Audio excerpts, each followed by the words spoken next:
ನೋಡಿ, ಕೋರ್ಟ್ ಆದೇಶವನ್ನ ಸರ್ಕಾರ ಗೌರವಿಸಬೇಕು.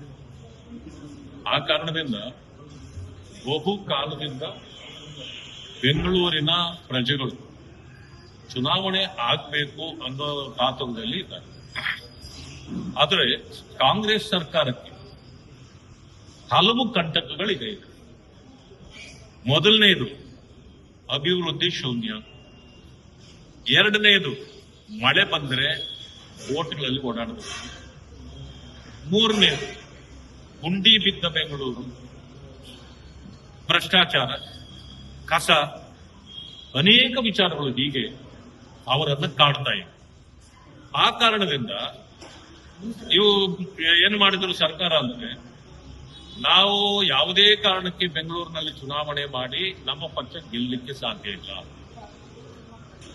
5 ತುಂಡುಗಳಾಗಿ ಮಾಡಿಬಿಟ್ರೆ ಯಾವುದೋ ಒಂದೆರಡಾದ್ರೂ ನಾವು ಗೆದ್ರೆ ನಾವು ನಮ್ಮದು ಕೂಡ ರೆಪ್ರೆಸೆಂಟೇಷನ್ ಇದೆ ಅಂತ ಹೇಳಿ ಹೇಳ್ಕೊಳ್ಬಹುದಲ್ಲ ಅನ್ನೋ ಕಾರಣಕ್ಕೆ ಕೆಂಪೇಗೌಡರ ನಾಡನ್ನ 5 ತುಂಡುಗಳು ಮಾಡಿದ್ರು.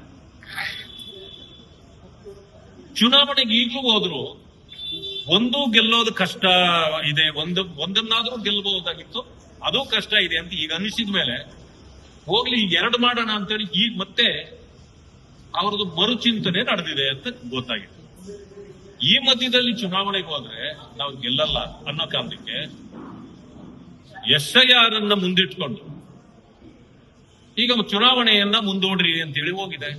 ಸುಪ್ರೀಂ ಕೋರ್ಟ್ ಮತ್ತೆ ವಾಪಸ್ ಬಂದು ನಮ್ಮನ್ನ ಸಮಯ ಕೇಳಬೇಡಿ ಅಂತ ಹೇಳಿ ಆದೇಶ ಕೊಟ್ಟಿದ್ರು ಕೂಡ ಮತ್ತೆ ಮರುಪರಿಶೀಲನಾ ಅರ್ಜಿಯನ್ನ ಸರ್ಕಾರ ಹಾಕಿದೆ ಅಂತ ಹೇಳಿ ನಾನು ಕೇಳ್ಪಟ್ಟಿದ್ದೇನೆ. ನನಗೆ ಅನಿಸ್ತಕ್ಕಂಥದ್ದು, ನೀವು SIRಗೆನೆ ಕೋಪರೇಟ್ ಮಾಡಿಲ್ಲ. SIR ಏನೋ ಮತದಾರರ ಹಕ್ಕುಗಳನ್ನು ಕಿತ್ಕೊಳ್ಳುವಂತದ್ದು ಅಂತ ಹೇಳಿದ್ರು.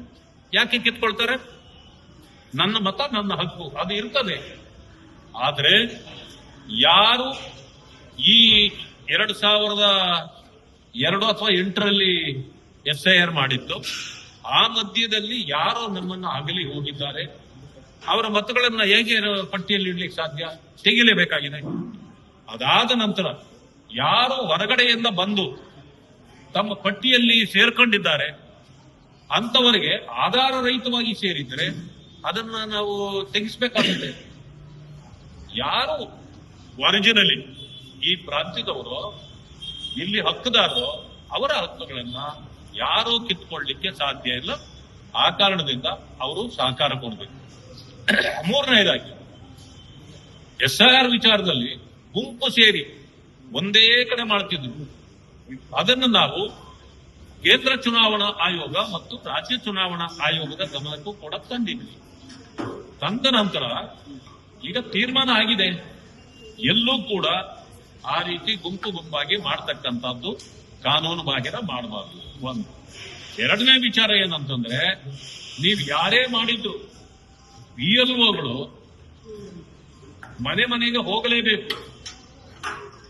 VLA2ಗಳು ಕೂಡ ಅಷ್ಟೇನೆ, ಅವರ ಸಂಪರ್ಕದಲ್ಲಿದ್ದು ಅದನ್ನ SIR ಅನ್ನ ಮಾಡಬೇಕು. ಒಂದು ಸಮಯ ಯಾರು ಹೋಗದೆ ಮಾಡಿದ್ರೆ ಅದು ತಿರಸ್ಕಾರಕ್ಕೆ ಒಳಗಾಗತ್ತೆ. ಯಾಕಂತಂದ್ರೆ ಅದಕ್ಕೆ ಕಾನೂನುಬದ್ಧವಾಗಿ ನೀವು ಪುರಾವೆಗಳನ್ನು ಒದಗಿಸಲಿಲ್ಲ ಅಂದ್ರೆ ನಿಮ್ಮ ಮತ ಪಟ್ಟಿಯಲ್ಲಿ ಬರಲಿಕ್ಕೆ ಸಾಧ್ಯ ಇಲ್ಲ. ಇದನ್ನ ಸ್ಪಷ್ಟವಾಗಿ ಈಗ